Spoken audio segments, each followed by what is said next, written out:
Two particles A and B having charges Q and 2Q respectively are placed on a smooth table at a separation D. A third particle C is to be clamped on the table in such a way that the particles A and B will be in equilibrium on the table under the electrical forces only. What would be the charge on C and where should it be clamped for this? तो एक charge है हमारा 2Q और दूसरा charge है एक Q है दूसरा 2Q है और इनके बीच में डिस्टेंस जो है वो D है। तो तीसरा चार्ज कहाँ रखा जाए कि ये दोनों इक्विलिब्रियम में रहें। तो अगर मैं तीसरा चार्ज यहाँ रख दूँ पॉजिटिव, है ना, तो ये D है और ये दूसरा चार्ज है particle A and B will be in equilibrium।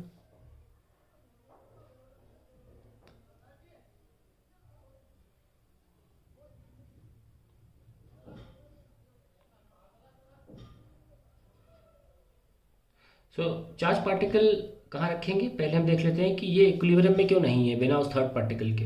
तो देखिए 2Q इस मान लीजिए 2Q थोड़ा भारी है, ऐसे मान लिया, फिक्स मान लो, तो ये Q को इधर की तरफ पुश करेगा, तो ये इक्विलिब्रियम में नहीं है इसका मतलब। तो इसको रोकने के लिए कहाँ रखना पड़ेगा आपको चार्ज, इनके बीच में रखना पड़ेगा। बीच में मतलब मिडिल पॉइंट नहीं, कहीं भी हो सकता है, वो हमको निकालना है। तो सबसे पहले तो हम वो कहाँ रखा जाएगा वो पहले निकाला जा सकता है। मान लीजिए वो चार्ज Q है, ठीक है।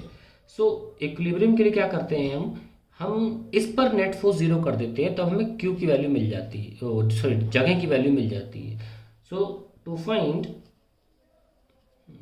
Where charge Q is to be placed, put F equal to 0 on Q। ये कंडीशन पुट करिए, आपको वो जगह मिल जाएगी। कैसे, मान लीजिए ये x है, तो K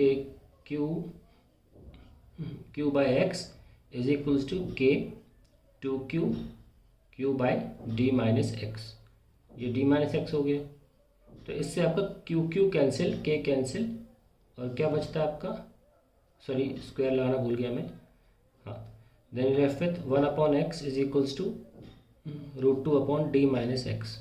so D minus x is equals to √2x and D √2 + 1 is equals to x। इसे रैशनलाइज भी कर सकते हैं, तो you will get D √2 - 1, rationalise करके आपको ये मिल जाएगा।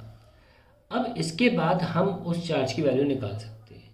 कैसे निकाला जाता है, पहले माना जाता है रखा ही नहीं था, तो 2Q उसको पुश करेगा किस फोर्स से, KQ into 2Q bye D², और ये जो रखेंगे ये इसको इधर की तरफ फोर्स लगाएगा, अट्रैक्ट करेगा, यानी कि इसको नेगेटिव होना ज़रूरी है, ऑपोजिट साइन कहना ज़्यादा बेहतर रहेगा।